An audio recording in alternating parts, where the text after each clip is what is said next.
Mikhail came across this story completely by accident, when his friends at university sent him an intriguing link to some forbidden resources on the darker side of the internet.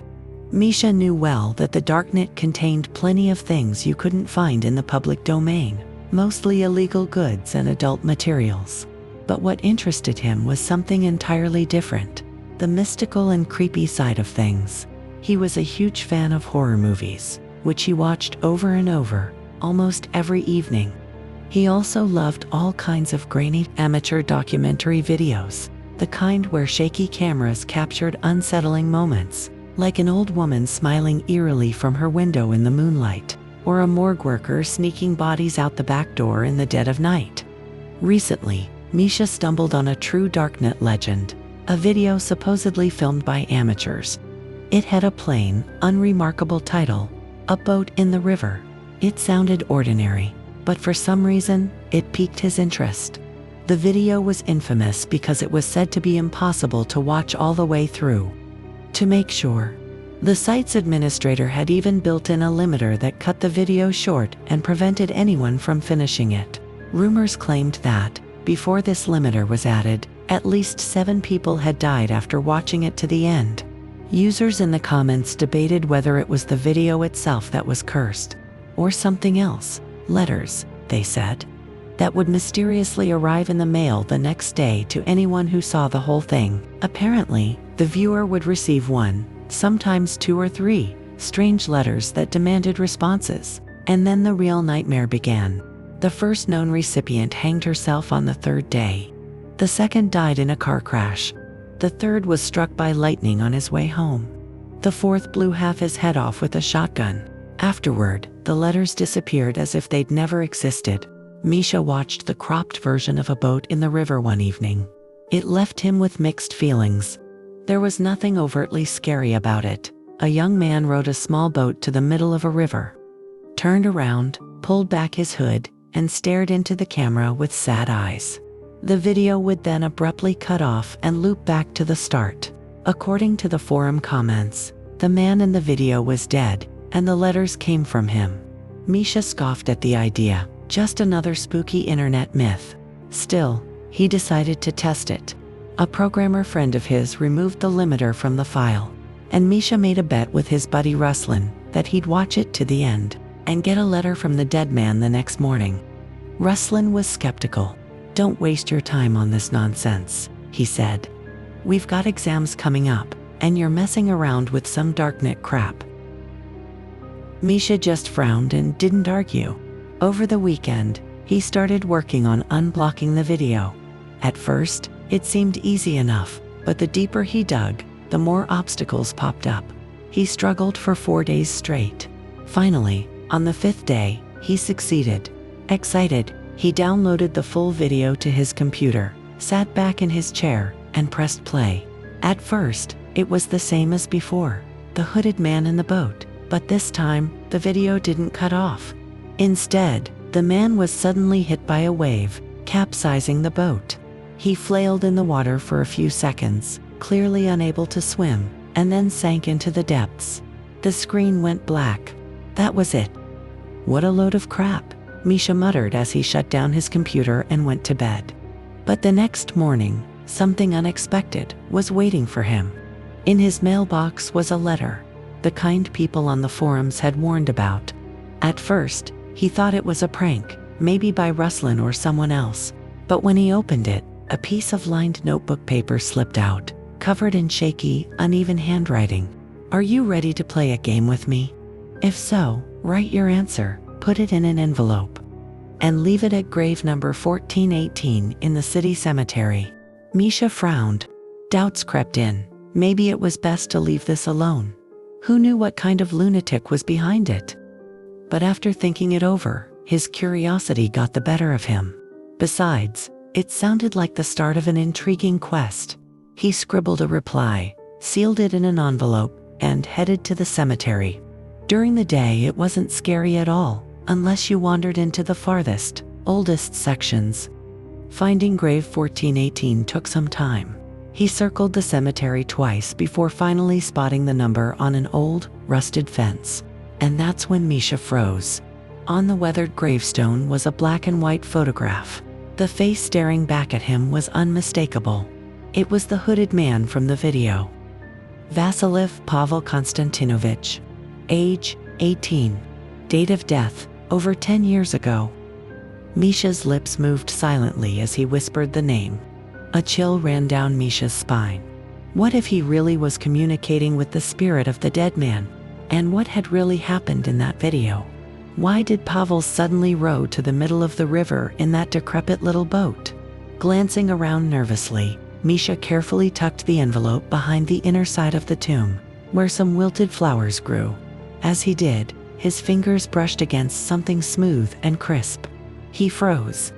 Another envelope. His heart pounded as he pulled it out, his hands trembling. Sure enough, it was addressed to him. Misha unfolded the paper inside and read, "Now you know who I am and how I died, but you don't know why.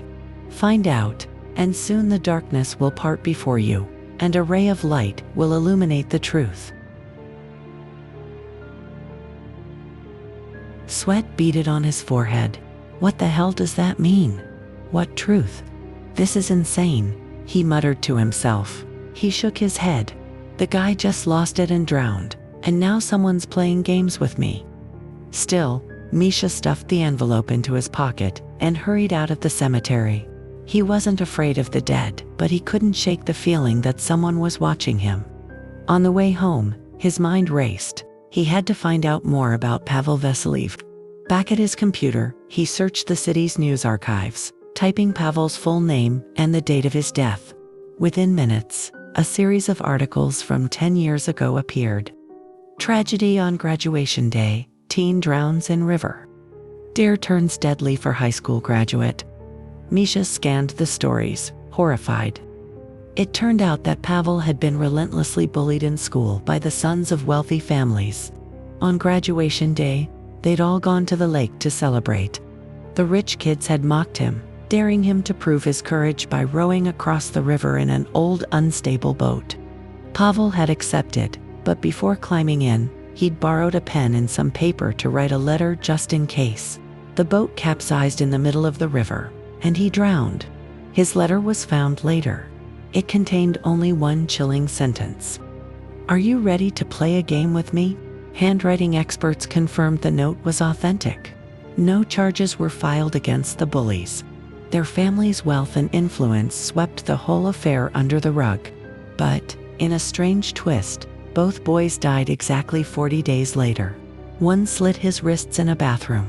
The other pressed a red-hot soldering iron into his own eye, killing himself in agony. At first, these deaths were dismissed as freak accidents. But soon rumors began spreading online about the cursed video, the creepy letters, and the revenge of the dead. So, what happens to me now? I watched the video to the end, Misha thought anxiously. He called Ruslan. His friend listened quietly as Misha poured out the whole story. Then Ruslan sighed. "I warned you," he said grimly. "You're in serious trouble. That spirit seems to be taking revenge on anyone who watches the video to the end." After a moment of thought, he added, "You should lay low for a while. Go somewhere safe. Stay inside." Misha took his advice.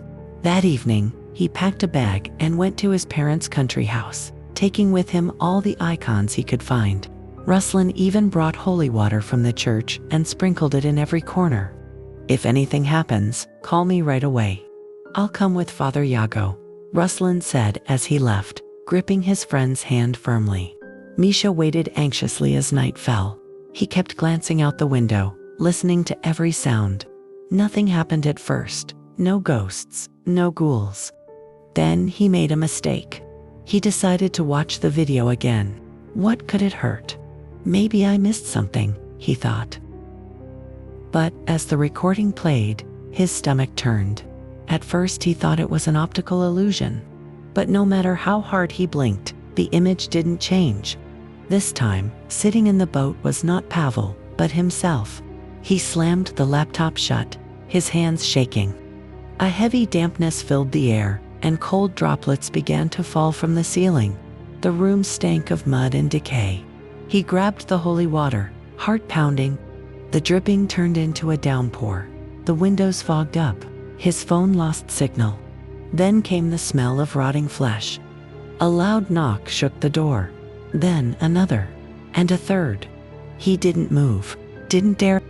On the steamed-up window, words appeared, written by an unseen hand. "This won't help you. The game is over." Misha screamed. Desperate, he grabbed chalk and drew a protective circle around himself on the floor, just like he'd seen in some old horror movie. The windows shattered. Figures began to crawl through the broken frames. The dead. Misha recognized them all. The boy with the soldering iron still embedded in his ruined eye. The one with slashed wrists. The hanged man. And then came Pavel. He looked just as he had in the video, but now his flesh was gray, crawling with worms and dripping eye. He held a bundle of envelopes in his decayed hands, handing one to each of the dead. When he finally reached Misha, he extended the last envelope, grinning grotesquely. Misha understood at once. This was his death sentence. But then a desperate idea struck him.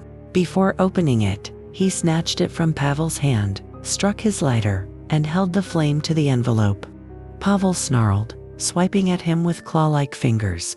The dead growled in fury, but it was too late. The envelope caught fire and crumbled to ashes. Misha dumped holy water on the remains and stomped them into the floor. "How do you like that, huh?" he yelled, giving the dead his middle finger. The corpses cracked and crumbled, leaking pus and collapsing into dust. The dripping stopped. The stench faded. The country house was quiet and still once more. Tears ran down Misha's face as he sank to his knees, sobbing in exhaustion. He realized then the only way to escape the dead man's curse was to destroy the final letter before reading it. The next morning, Ruslan arrived and found his friend pale, shaken, looking 10 years older.